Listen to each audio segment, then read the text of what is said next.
समय संवाद में आपका स्वागत है। मैं हूं सर्वेश कुमार सिंह।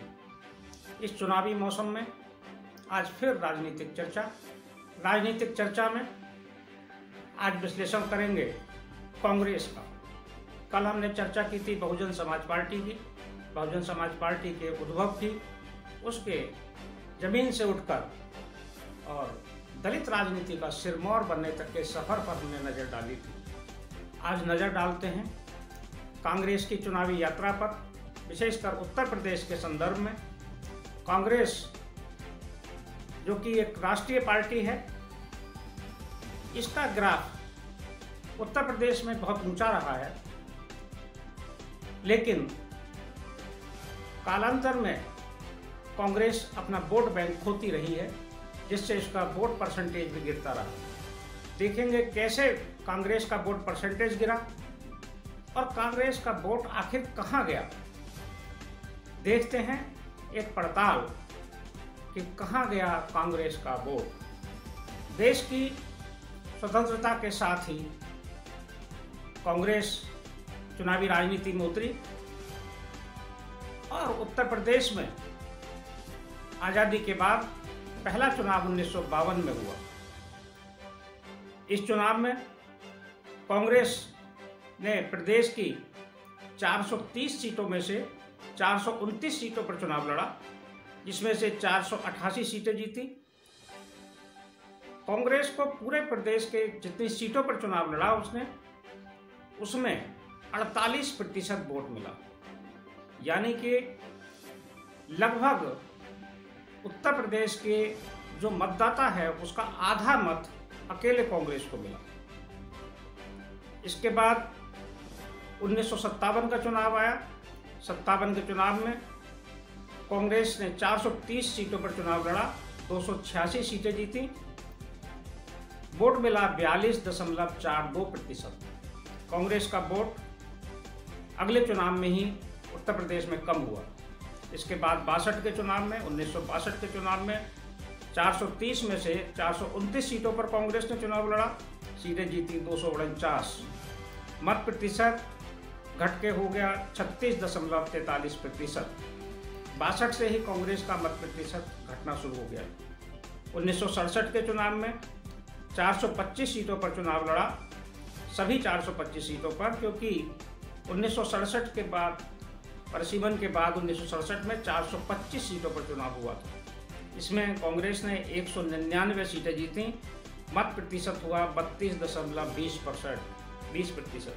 1967 से जब उत्तर प्रदेश में संविध सरकारों का दौर आया और संयुक्त गठबंधन बनने लगे विभिन्न दलों के, जनसंघ का और जो समाजवादी पार्टियां थी उनका मिलकर, ऐसे में कांग्रेस को मत प्रतिशत थोड़ा घटा कांग्रेस का, और कांग्रेस का ग्राफ नीचे आना शुरू हुआ।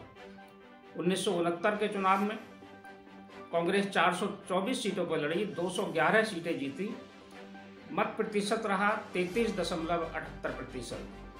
69 में कांग्रेस ने अपने प्रतिशत में बढ़ावा किया, अपने वोट बढ़ाया, उसका वोट बैंक थोड़ा बढ़ा। लेकिन 1974 में कांग्रेस ने 403 सीटों पर चुनाव लड़ा और 215 सीटें जीती। यहाँ फिर सुधार किया, 34.04% वोट मिला। 1977 आया, ये एक जनता पार्टी का युग था, एक क्रांति एक तरह से हुई थी। 1975 में इमरजेंसी का दौर जब खत्म हुआ, और इमरजेंसी लगी 1975 में, उसके बाद 77 में जब इमरजेंसी का दौर खत्म हुआ तो पूरे प्रदेश में कांग्रेस विरोधी लहर चली, सारे दल एक हो गए थे। इसमें जनता पार्टी बनी और जनता पार्टी के बाद जो उत्तर प्रदेश में चुनाव हुआ, इसमें कांग्रेस 395 सीटों पर चुनाव में उतरी और कांग्रेस 47 सीटों पर चुनाव जीती। बुरी तरह कांग्रेस को पराजित होना पड़ा, लेकिन कांग्रेस का वोट परसेंटेज 1977 में भी, 77 में भी, जनता लहर में भी और जनता पार्टी की आंधी में भी कम नहीं हुआ और 34.53% वोट कांग्रेस को मिला, यानी कि 1974 से भी थोड़ा सा लगभग आधा % वोट ज़्यादा ही मिले कांग्रेस को। सीटें घटी लेकिन कांग्रेस का मत प्रतिशत नहीं घटा। इसके बाद 1980 का चुनाव आया। 1980 के चुनाव में कांग्रेस ने फिर वापसी की उत्तर प्रदेश में, क्योंकि केंद्र में इंदिरा गांधी की वापसी हो चुकी थी।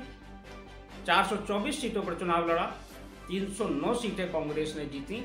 बहुत अच्छा कांग्रेस का प्रदर्शन रहा और कांग्रेस का मत प्रतिशत बढ़ा लगभग 3.5%। इन्हें 37.76% वोट मिले। 1985 का चुनाव कांग्रेस के लिए फिर एक बार मत प्रतिशत में बढ़ोतरी लेकर आया। 85 में कांग्रेस 425 सीटों पर चुनाव लड़ी, 269 सीटें जीती, 39.25% कांग्रेस ने मत प्रतिशत प्राप्त किया। 1989 आया, 1989। यह साल कांग्रेस के ग्राफ नीचे गिराता हुआ आया।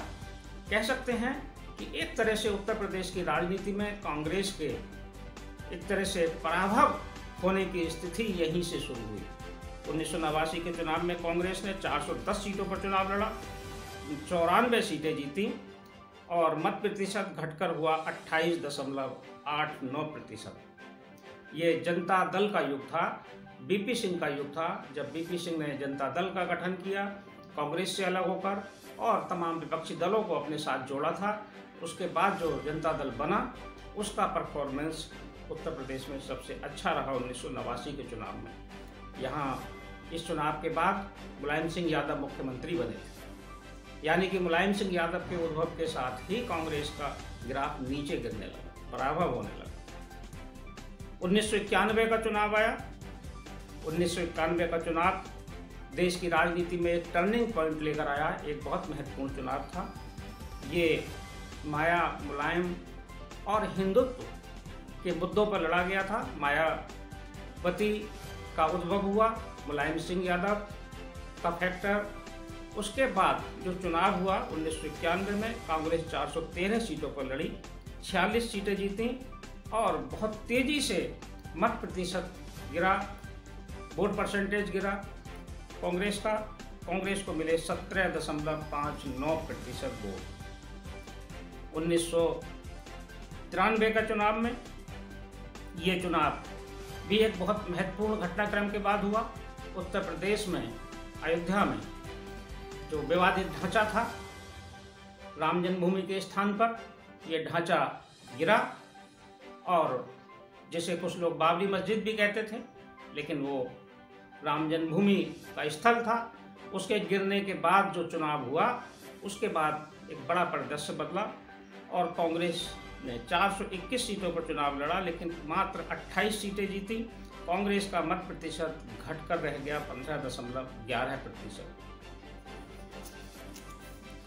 1996 का चुनाव एक बार फिर कांग्रेस के लिए थोड़ी सी राहत लेकर आया।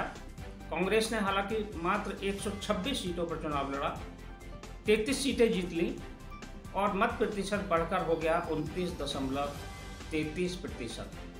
यानी कि कांग्रेस ने अपना मत प्रतिशत 1996 में बढ़ाया। लेकिन 2002 का चुनाव फिर एकदम कांग्रेस के ग्राफ को गिराने वाला साबित हुआ। कांग्रेस का मत प्रतिशत फिर घटा। कांग्रेस ने हालांकि 402 सीटों पर चुनाव लड़ा, क्योंकि उत्तर प्रदेश में 403 सीटें हो गई थी। उत्तराखंड बनने के बाद उत्तर प्रदेश का विभाजन हुआ था और उसके बाद 425 से सीटें घटकर 403 रह गई। 403 में से 402 पर कांग्रेस ने चुनाव लड़ा, 25 सीटें जीती। मत प्रतिशत कहा 8.99%, यानी कि मात्र 9% वोट पर कांग्रेस आ गई, 10 के दहाई से भी नीचे, यानी कि कांग्रेस एक डिजिट में पहुंच गई। उसके बाद का 2007 के चुनाव में कांग्रेस ने फिर 393 सीटों पर चुनाव लड़ा, 22 सीटें जीती, 8.84% मत प्राप्त किया, यानी कि 2002 से फिर थोड़ा सा मत प्रतिशत घटा। 2012 का चुनाव 355 सीटें लड़ी चुनाव में, 28 सीटें जीती और मत प्रतिशत थोड़ा सा बढ़ा कांग्रेस का, 13.26% हो गया 2012 में। 2017 का चुनाव, पिछला चुनाव, कांग्रेस ने मात्र 114 सीटों पर चुनाव लड़ा। बहुत खराब परफॉर्मेंस रही, 7 सीटें मिली, लेकिन मत प्रतिशत इन 114 सीटों पर कांग्रेस का रहा 22.09%। मत प्रतिशत बढ़ा। यह है कांग्रेस के वोटों का इतिहास, कांग्रेस के उत्तर प्रदेश में मत प्रतिशत का इतिहास। देखते हैं कि क्यों कांग्रेस एकदम अर्श से फर्श पर आ गई। कांग्रेस जो लगभग 50% मतों की हिस्सेदार थी, 48-49% तक वोट थे, जिसके 1952 में, 1957 में, वो घटकर कैसे 8% तक आ गए। ये जानना बहुत जरूरी है कि कांग्रेस का ग्राफ ज्यों-ज्यों जब गिरा, तब उत्तर प्रदेश की राजनीति में मुलायम सिंह यादव और मायावती का उद्भव जैसे जैसे हुआ, वैसे वैसे कांग्रेस का ग्राफ गिरता चला गया। दलित राजनीति में मायावती जी की एंट्री और बहुजन समाज पार्टी मैदान में आई, काशीराम जी ने गठन किया। जैसे जैसे मायावती जी का ग्राफ बढ़ा, वैसे वैसे कांग्रेस से दलित वोट बैंक खिसकता चला गया। हम सब जानते हैं कि कांग्रेस का जो मूल वोट बैंक था, उसमें दलित एक बहुत बड़ा वोट था। इसके साथ मुस्लिम वोट बैंक था, ब्राह्मण वोट बैंक थे। माना जाता था कि अधिकांश सवर्ण कांग्रेस के ही साथ थे। लेकिन जैसे जैसे मुलायम सिंह आगे बढ़े, उनकी पार्टी सामने आई। अयोध्या में 30 अक्टूबर 1990 को कार सेवा हुई थी, उसमें जो गोलीकांड हुआ, उसके बाद मुलायम सिंह मुस्लिमों में लोकप्रिय हो गए। जो मुस्लिम वोट बैंक था वो तेजी से मुलायम सिंह यादव के साथ कंसोलिडेटेड हो गया। कांग्रेस का एक बहुत बड़ा वोट बैंक मुलायम सिंह के साथ चला गया। उधर दलित वोट बैंक मायावती ने अपने पक्ष में कर लिया, बसपा ने अपने पक्ष में कर लिया। 2 बड़े वोट बैंक थे जो कांग्रेस से 90 के दशक में खिसक गए। दूसरी ओर जो सवर्ण वोट था, वो हिंदुत्व की राजनीति, राम मंदिर के मुद्दे को लेकर और कांग्रेस की ढुलमुल राजनीति को लेकर, हिंदुत्व पर कोई पक्ष न लेने के कारण, हिंदुत्व पर कोई स्टैंड न लेने के कारण अधिकांश सवर्ण वोट, विशेषकर ब्राह्मण वोट, क्षत्रिय वोट और अन्य हिंदू समाज की जातियों का वोट, ये भारतीय जनता पार्टी के साथ चला गया। एक तरह से बिखर गया सारा कांग्रेस का वोट।